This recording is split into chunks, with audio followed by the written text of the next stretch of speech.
আসসালামু আলাইকুম প্রিয় শিক্ষার্থী বন্ধুরা, আশা করি সবাই ভালো আছেন।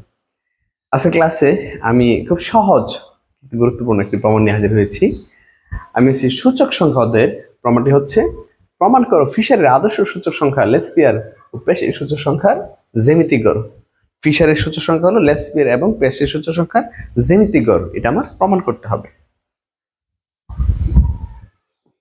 তার আগে তোমাদের যেটা করতে হবে সেটা হচ্ছে লেসপিয়ার, পেশ, যে ফিশার এর সূচক সংখ্যাগুলোর প্রত্যেকটা শিখে নিতে হবে। আমি তোমাদের অঙ্কের মাধ্যমে শিখাইছি যে তোমরা কিভাবে এই সূত্রগুলো মনে রাখবা। প্রথমত লেসপিয়ারের মূল্যটা আর পেশের মূল্যটা শিখে ফেলবা, এবং লেসপিয়ার পেশের মূল্য থেকে বাকিগুলো বের করা যায়, আমি আমার অঙ্কে দেখাইছি। ওকে, তো তোমাদের কাজ হচ্ছে এই সূত্রগুলো সুন্দর করে মুখস্থ করে নেওয়া।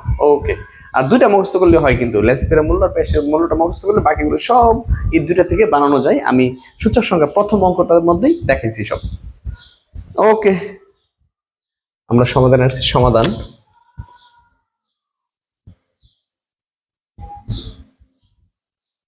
হ্যাঁ, তো ফিশারের আদর্শ সূচক সংখ্যা লেসপিয়ার আর পেশির সূচক সংখ্যা জ্যামিতিক গড়।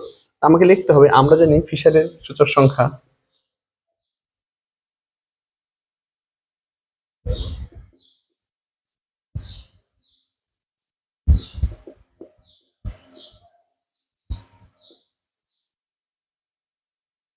আমাদের ফিশারের সূচক সংখ্যা ফিশা, শুধু মূল্য সূচক সংখ্যাটাই নিবা, হ্যাঁ, পরিমাণ লাগবে না। দেখো ফিশারের প্রত্যেকটা মধ্যে দুইটা করে আছে, লেসপিয়ারে দুইটা, পেশে দুইটা, এর যে ওয়ার্থ মার্শালে দুইটা, ফিশারে দুইটা, ফিশারের মূল্য আর হচ্ছে ফিশারের পরিমাণ। তো আমরা জাস্ট শুধু মূল্যটা নিব। আমরা যদি ফিশারের সূচক সংখ্যা FP1 সমান সূত্রটা আমরা দেখে নিব, root over summation PN QO summation PO QO into summation PN QN summation PO QN into 100 রোটের বাইরে।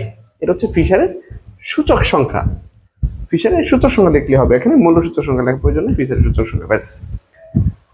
ওকে, এরপরে হচ্ছে ফিশার গেল, এরপরে লিখবো লেসপিয়ার।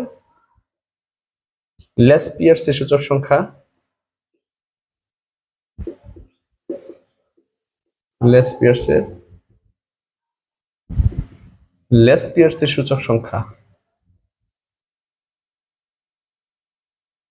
লেসপিয়ার্সের সূচক সংখ্যা আমরা মূল্যটাই নিব, কিন্তু মূল্য লিখতে হবে না, শুধু লেসপিয়ার্সের সূচক সংখ্যা লিখে নাও।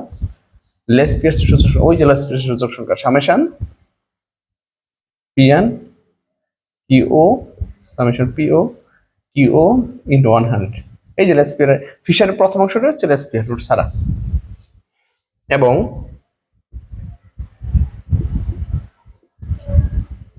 পেশের সূচক সংখ্যা,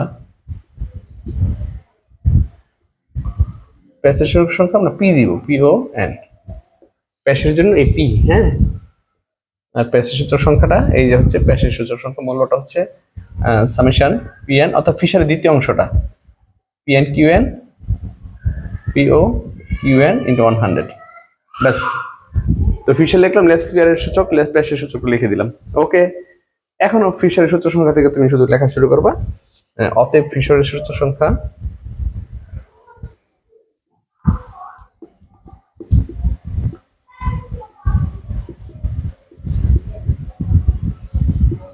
FUN, ফিশারের সূচক সংখ্যা সমান, বা লিখতে পারো ফিশারের সূচক সংখ্যা থেকে পাই, ওইটাও লেখা যায়। আমরা কি পাই এখানে লিখে নিব, summation PN QO summation PO QO summation PN QN summation PO QN into 100।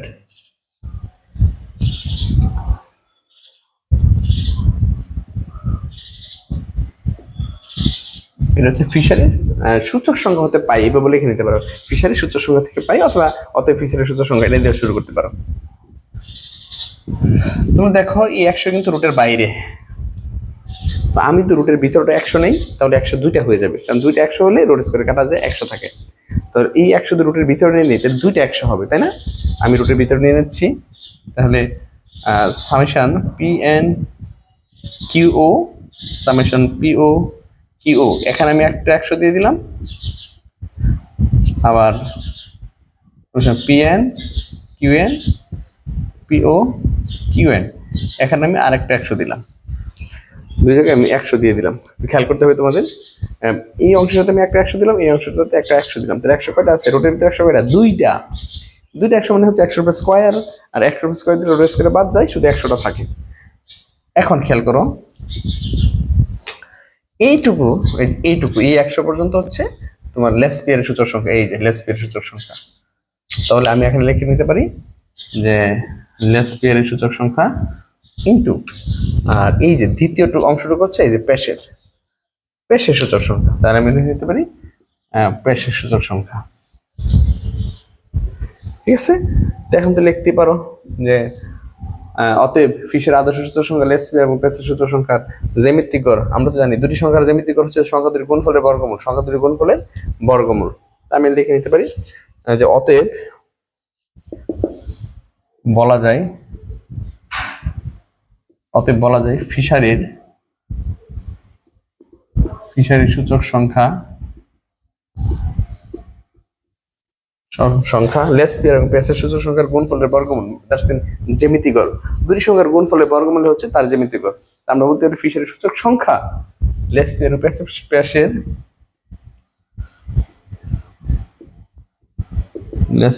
ও পেশের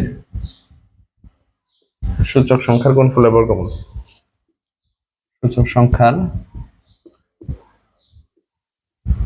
গুণফলের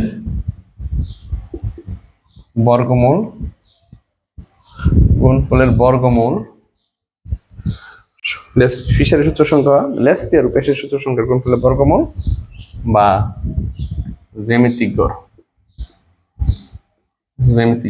যেটা আসে জ্যামিতিক গড় আসলে তুমি জ্যামিতিক গড় দিবে। এখন যেহেতু জ্যামিতিক গড় আসছে তুমি জ্যামিতিক গড় দিয়ে দিও, আর দুটি সংখ্যার গুণফলের বর্গমূল দিলে অঙ্ক হবে, অসুবিধা নেই।